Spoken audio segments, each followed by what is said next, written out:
అందరికీ నమస్కారం. నిత్యం యవ్వనంగా ఉండాలంటే పాటించాల్సిన ఆరోగ్య సూత్రాల గురించి తెలుసుకుందాం. ముందుగా ఈ వీడియోకి ఒక లైక్ కొట్టి ఓం నమః శివాయ అని కామెంట్ చేయండి. సబ్స్క్రైబ్ చేయడం మాత్రం అస్సలు మర్చిపోకండి. సూర్యోదయానికి ముందే నిద్ర లేవాలి. రోజుకు కనీసం 15 నిమిషాలు యోగాసనాలు లేదా వ్యాయామం చేయాలి. ఉదయం నిద్ర లేవగానే పరగడుపున 2 లేదా 3 గ్లాసులు గోరువెచ్చని నీటిని సేవించటం. 2 పూటల సద్దన్నంలో పచ్చి ఉల్లిగడ్డ, మజ్జిగ కలిపి తినేవారు ఆరోగ్యవంతులుగా ఉంటారు. రోజుకి ఒక ఆపిల్ తినడం వలన డాక్టర్ అవసరం ఉండదు. రోజుకి ఒక తులసి ఆకు తినడం వలన క్యాన్సర్ రాకుండా ఉంటుంది. రోజుకి ఒక గ్లాసు నిమ్మరసం తాగితే శరీరంలో ఉన్న కొవ్వు కరిగిపోతుంది. రోజుకి 3 లేదా 4 లీటర్ల నీటిని తాగితే రోగాలు దరిచేరవు. తాగే నీటిలో కాస్త సోంపు కలుపుకొని తాగితే శరీర బరువు తగ్గే అవకాశం ఉంది. నీళ్లల్లో నానబెట్టిన ఖర్జూరాలను రోజుకు పరగడుపున 2 లేదా 3 తినడం వలన శరీరంలో కొవ్వును తగ్గిస్తుంది. అలాగే ఎముకలను దృఢపరుస్తుంది. రక్తాన్ని శుద్ధి చేసి శరీరానికి కావలసిన ఐరన్ని ఇస్తుంది. రోజు 2 అరటి పండ్లు తింటే 10 నిమిషాల పాటు వ్యాయామం చేసినంత శక్తి వస్తుంది. ఆహారంలో వెల్లుల్లిని క్రమం తప్పకుండా తీసుకుంటే ఎముకల బలం తగ్గదు.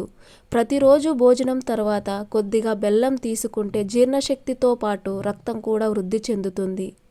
వారానికి 2 లేదా 3 సార్లు బీట్రూట్ను తినడం వలన కొత్త రక్తం ఏర్పడుతుంది. రోజు 2 అంజీర పండును భోజనానికి ముందు తీసుకుంటే రక్తంలో హిమోగ్లోబిన్ స్థాయిలు పెరుగుతాయి.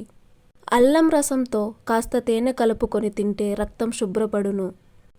ఉప్పు ఎక్కువగా తీసుకోవడం వలన గుండె జబ్బులు, పక్షవాతం, కిడ్నీల్లో రాళ్ళు, ఎముకల తత్వం కోల్పోవడం, ఊబకాయం వంటి సమస్యలు వేధిస్తాయి. అందుకే ఉప్పుని తక్కువగా వాడుకోవాలి. ఉసిరి నీటిని రోజు తాగండి. వారానికి 1 రోజు ఉపవాసం చేయండి.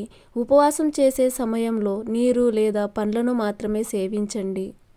భోజనంలో పులుపు, మసాలాలు, మిర్చి వేపుడు, చక్కెర వంటి పదార్థాలకు దూరంగా ఉండండి.